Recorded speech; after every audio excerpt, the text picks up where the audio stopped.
Shalom Sobat Someka, gimana kabarnya di kesempatan hari ini? Ya, sukacita selalu menyertai setiap kita ya.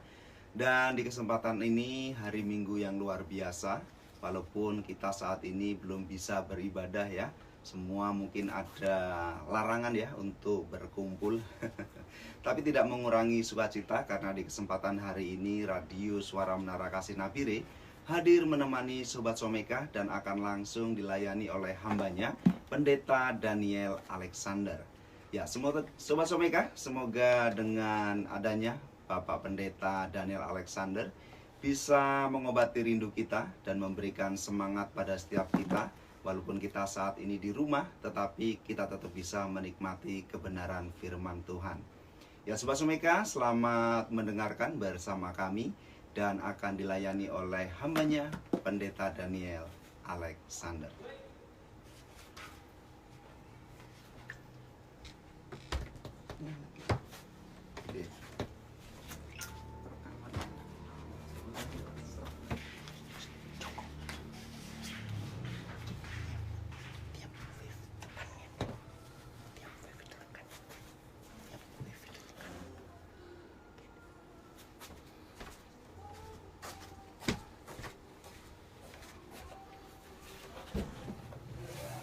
Shalom, selamat pagi.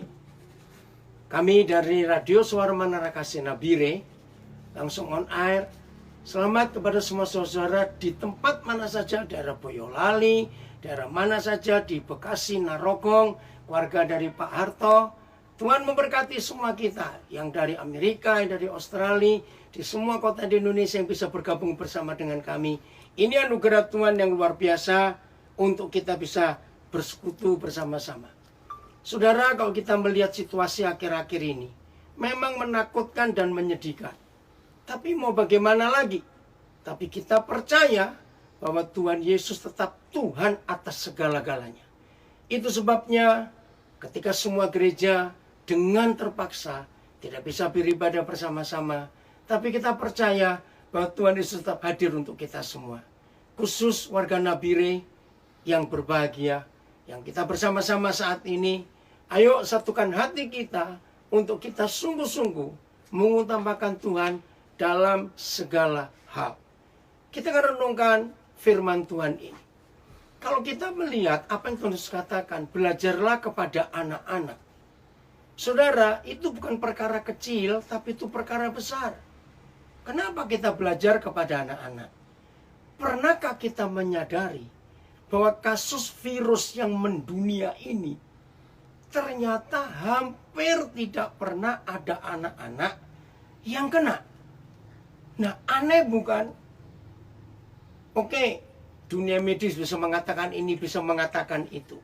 Tapi kita percaya ini. Saudara dikasihi Tuhan dimanapun kita berada. Tuhan itu maha dahsyat, maha kuasa. Sejak kita masih dalam kandungan, Bapa di surga itu sudah menyiapkan sebuah kekuatan dalam fisik kita yang namanya imun atau imun. Nah, imun ini sebuah kekuatan. Tuhan tahu bahwa hidup di dunia ini penuh dengan tantangan, khususnya penyakit, virus, bakteri yang kita nggak pernah tahu. Nah, ketika kita dibentuk dari dalam kandungan, sejak dalam kandungan, Papa itu sudah menyiapkan kekuatan imun kita, kekuatan fisik kita dari dalam. Maka itu bagi yang belajar biologi, pasti pernah tahu konsep self-healing. Ternyata binatang-binatang pun, termasuk tumbuh-tumbuhan, itu luar biasa. Tuhan menciptakan dalam fisik mereka self-healing, bisa menyembuhkan diri sendiri dari dalam. Artinya, ini dahsyat. Kalau kita hidup sungguh-sungguh mengikuti peraturan-peraturan Tuhan. Kitab Musa bukan sekedar kitab sejarah Israel, salah. Kitab Musa salah satunya adalah kitab buku keterangan, tulisan yang mengajarkan kita pola hidup sehat yang benar itu seperti apa. Nah, kalau kita ngikuti, maaf, kita nggak usah ngelihat itu sebagai firman Tuhan. Enggak, kita lihat saja tulisan. Karena Musa adalah orang pertama di dunia ini yang menuliskan bagaimana pola hidup sehat dari makanan. Maka itu nenek moyang manusia dulu sudah menemukan hikmat dan ide bahwa di alam ini ada tumbuh-tumbuhan yang Tuhan memang siapkan untuk kita bisa hidup sehat. Nah, dari dua konsep ini, imun pada tubuh kita, kekebalan pada tubuh kita sendiri, lalu ditambah dengan pola hidup sehat secara hukum yang Tuhan berikan kepada Musa, lalu dengan obat-obatan yang ada di alam ini, istilah umumnya herba, ramu-ramuan. Hari-hari ini sejak virus ini, maka terkenal di Indonesia ada istilah jamu Jokowi atau empon-empon Jokowi. Dan itu betul, itu tradisi dari nenek moyang kita. Nggak cuma di Indonesia, di semua negara, di bangsa di dunia, suku-suku Indian, hampir semua bangsa di Asia punya obat-obatan herbal itu. Nah, sekarang kita lihat apa yang mempengaruhi imun kita sehingga nggak bisa berproduksi dengan baik. Saudara dikasihi Tuhan, ini fakta yang luar biasa. Kita tahu dalam otak kita ada sebuah syaraf yang Tuhan ciptakan untuk menghasilkan endorfin. Nah, endorfin ini kekuatannya luar biasa. Kalau kita pernah dengar morfin, kalau orang kena sakit kanker atau penyakit yang begitu menyakitkan, mau nggak mau dokter harus memberi morfin. Saudara yang dikasihi Tuhan, endorfin itu ternyata kekuatannya jauh lebih hebat daripada morfin. Nah, itu gratis ada di otak kita ini. Mari kita simpulkan dengan semua ini tetap kepada firman yang Tuhan katakan, belajarlah kepada anak-anak. Ketika berapa bulan ini virus ini menakutkan dunia, saya tuh meneliti kenapa anak-anak hampir nggak ada yang kena. Hampir, mungkin 1-2 ada, kita tidak tahu. Kenapa? Nah, ini jawabannya. Karena anak-anak itu imunnya sempurna, kuat. Kenapa bisa? Nah, ini kita harus belajar. Terima kasih Tuhan Yesus, bahwa Tuhan memberikan kami pelajaran yang luar biasa untuk belajar kepada anak-anak. Ternyata anak-anak itu nggak pernah khawatir, nggak pernah takut, nggak pernah stres. Apapun yang terjadi, maka itu endorfin mereka bekerja terus. Maka itu imun dalam tubuh mereka berproduksi terus. Maka itu secara fakta juga, bagi kita yang bisa menjaga mental kita, psikisnya, kejiwaan kita dari semua kekhawatiran, dari semua ketakutan, ketegangan dan berita-berita seperti ini. Yang kedua, kalau kita bisa menjaga pola hidup istirahat yang benar, pola makan yang benar, usahakan dalam situasi seperti ini, goreng-gorengan, semua yang ada unsur minyak, usahakan kurangi sebanyak-banyaknya. Lalu roh kita tetap sehat karena Roh Kudus dan firman Tuhan menyehatkan kita. Maka itu secara kesehatan, bukti medis, walaupun ada orang-orang yang pernah bertemu, pernah berinteraksi dengan orang atau ODP istilahnya yang mungkin kena, kalau orang itu imun tubuhnya, kalau orang itu penuh dengan sukacita, penuh dengan semangat hidup, penuh dengan harapan, medis mengatakan orang itu nggak akan tertular. Walaupun ada di antara mereka-mereka itu. Maka dengan demikian benar yang Tuhan katakan. Sobat semua mereka yang berbahagia, dan semua kita mengikuti di negara manapun, ayo kita perhatikan ini baik-baik. Bahwa firman Tuhan itu ya dan amin. Jangan takut. Tuhan Yesus sudah berfirman. Dia mengalahkan segala-galanya.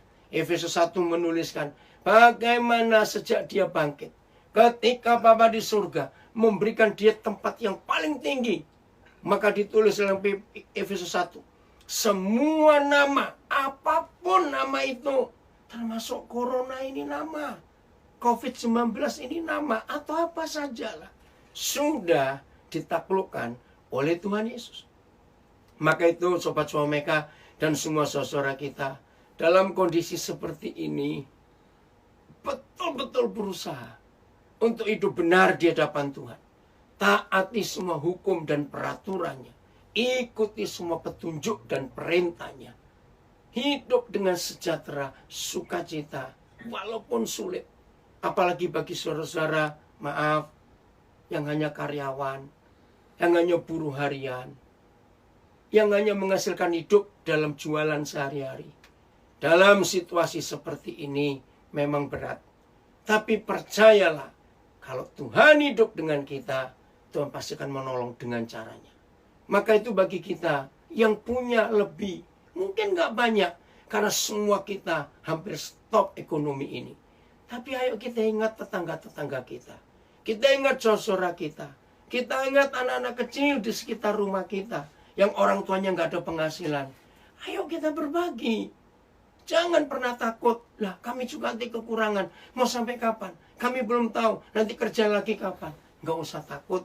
Tuhan Yesus pernah berjanji kalau burung-burung di udara gak punya lumbung, gak punya ATM, gak punya apa-apa. Mari kita percaya bahwa Tuhan pasti menolong kita semuanya. Maaf, ada gangguan sebentar. Oh, maaf sebentar ya.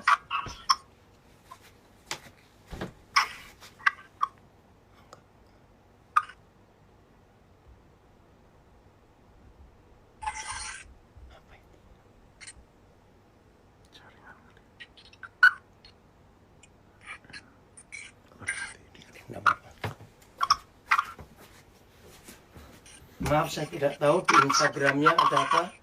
Mudah-mudahan yang di rumah bisa ngikutin terus. Yang di Facebook baik ya. Maaf, sebentar.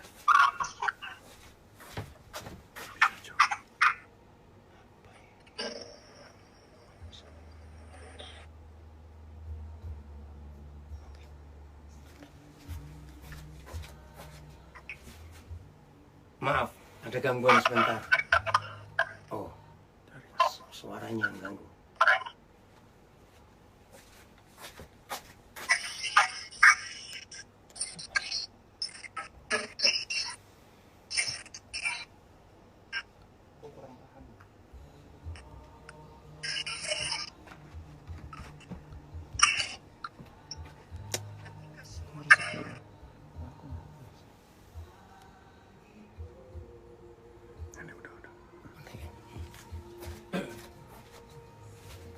Maaf Sobat Meka, ada gangguan. Terima kasih, puji Tuhan, Tuhan tolong. Mari kita lanjutkan. Nah, jadi dalam situasi seperti ini, ketika ekonomi stop, percayalah, pemeliharaan Tuhan atas kita umatnya pasti akan dilanjutkan. Karena dia pernah berfirman, kalau burung-burung di udara aja dia pelihara, nggak punya lumbung, maaf, nggak punya ATM. Tapi mereka tetap bersuka cita kalau pagi ketika fajar menyingsing, mereka menyongsong fajar itu. Itu sebabnya saudara dikasih Tuhan, dalam situasi seperti ini, mari pola hidup kita, pola pikiran kita, cara kita menangani segala sesuatu termasuk berita-berita yang menakutkan. Belajarlah seperti anak-anak. Tetap ada sukacita, tetap ada kepercayaan bahwa hidup ini Tuhan yang punya. Kasih Tuhan, mari kita renungkan Filipi 4 ayat 8. Di mana Tuhan Yesus pernah berjanji, maka itu ayat ini kita akan pakai untuk menjadi